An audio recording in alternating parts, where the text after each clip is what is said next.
Lewis Sherlock e Frederick Joseph per S4M. Un grande applauso, grazie. Hi, Freddy. Nice to meet you. How are you doing? Please come back. Hi. How you doing? You okay? Yeah.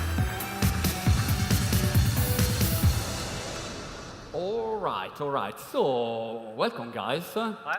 Did you expect this kind of audience? Yes or no? Not quite as big as this, no. Yeah, it's pretty impressive, huh? Yeah, honestly, I was at the IAB conference last week in Paris. There was 600 people, and I thought it was a lot of people in the room. I'm super impressed. Wow. Super impressed. 600 people IAB 600 people in Paris. And there's, what, 5,000 people in this room? Yeah, it's amazing. I mean, it's crazy. Yeah, I think this year will be 15,000 people going around the event, so really. There is a huge enthusiasm here in Italy, I would say, in this moment. And that's maybe the reason why AOL is arrived. Finally, guys, you are here. For sure. Yeah? I think I also have a slide, Sergio, if you can get the slide, is an AOL slide that just recaps the AOL universe.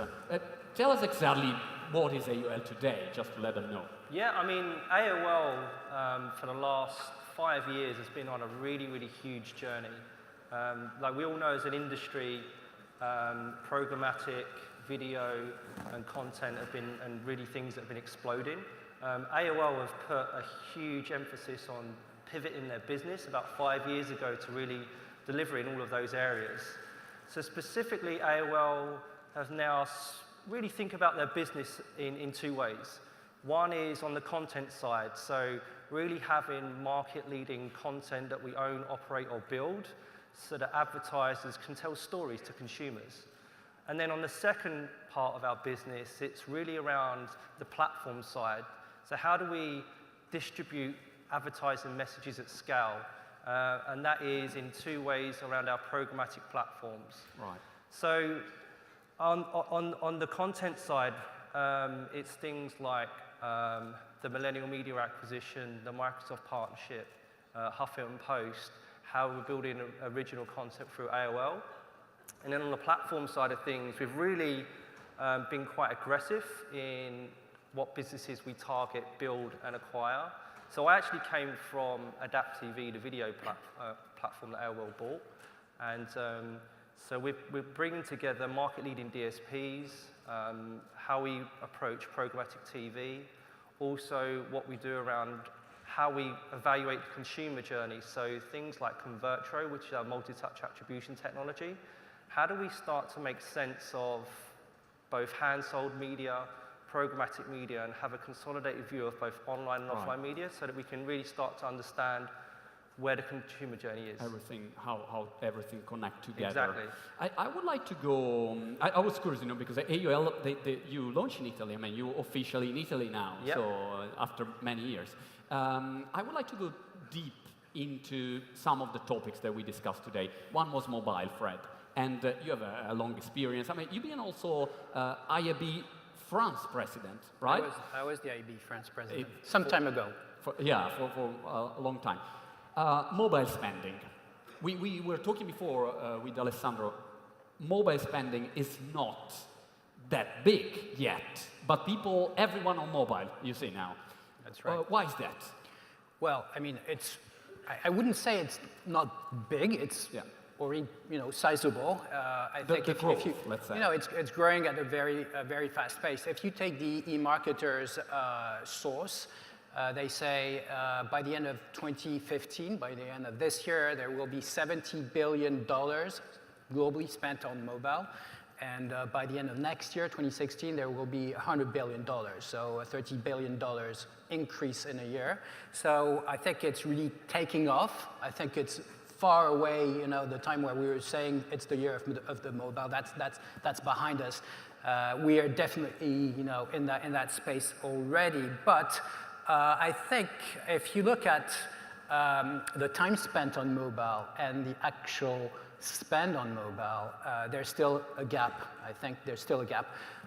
We should be far ahead of that number. And I think there's a number of reasons for that gap. And one of them is, I think, our own fault. Professionals, marketers in this room, I think we need to realize that there's a major, I think, still a major lack of transparency in the mobile space.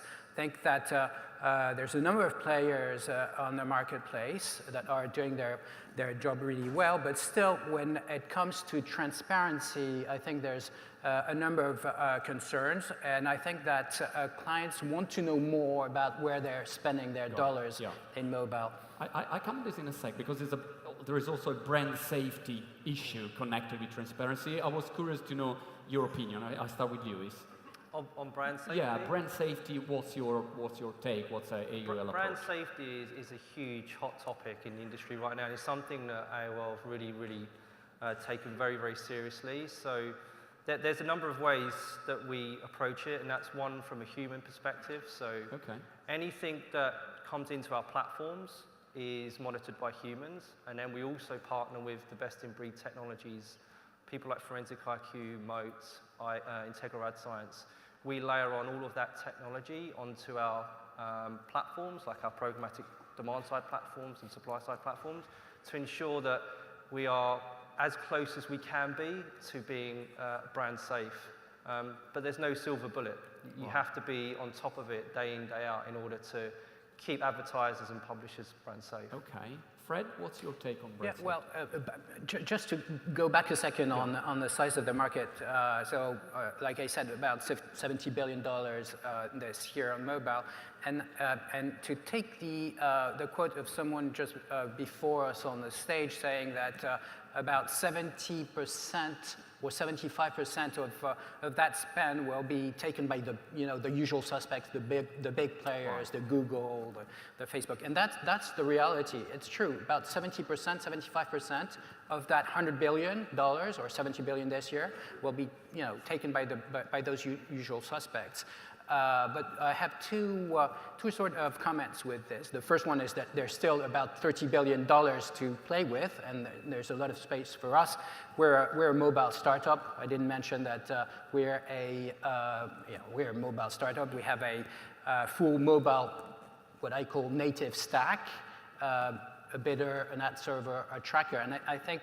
And we're collecting first-party data, and we're targeting on mobile. And I think that there's a lot of space for companies like us to progress, and especially with this connection to transparency. I think what we need to push is that idea that we want to explain in a totally transparent and granular way where the dollars of our clients are spent.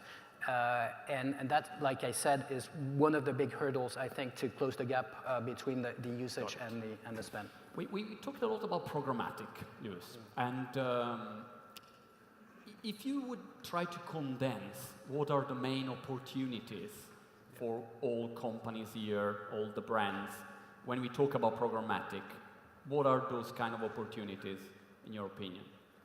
Well, for advertisers, I think programmatic gives them the ability to really start to get a handle on both premium now. We're seeing a lot more premium inventory come into the programmatic space, and also allow them to really have a consolidated view on everything they're buying.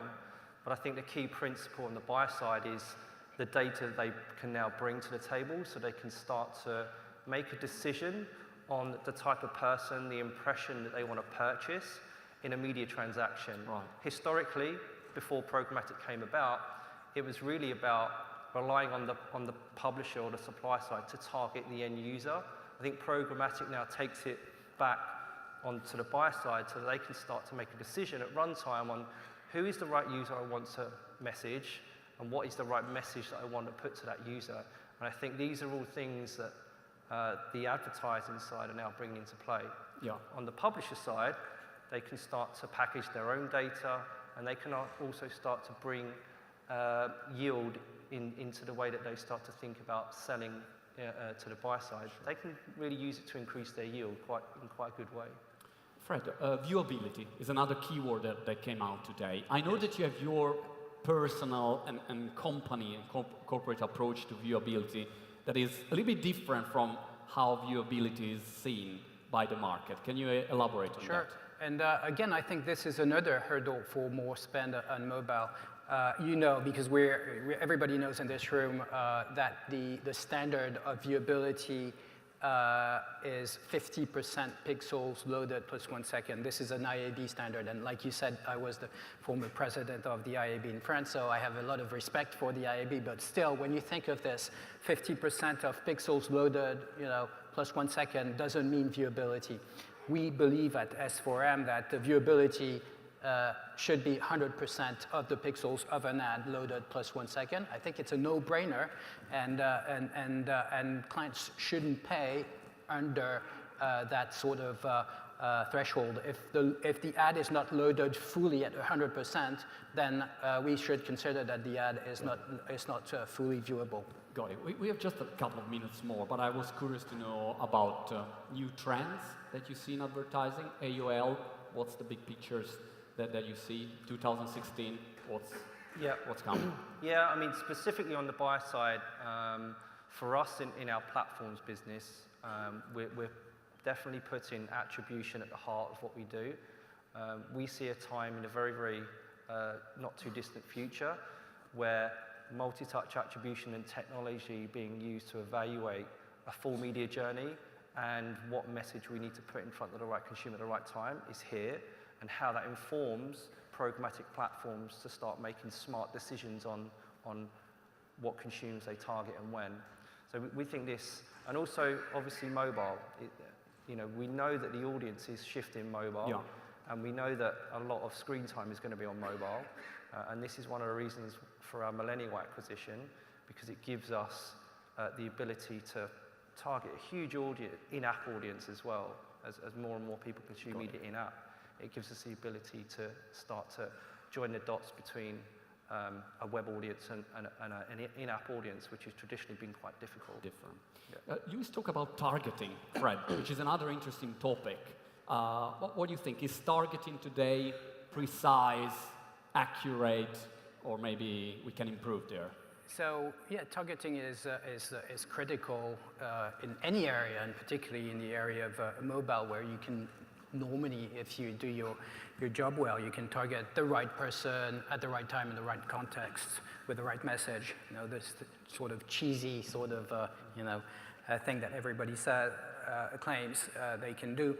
But again, if you are honest with yourself and you look at granular numbers in mobile buying and programmatic buying, you will see that there's a number of issues in terms of targeting. Sometimes you've got campaigns that are targeted on the wrong device or the wrong OS, and the ads don't render. So again, I think that we need to be much more professional, much more slick in the way we put together our technologies, and much more open on what we are selling to our clients.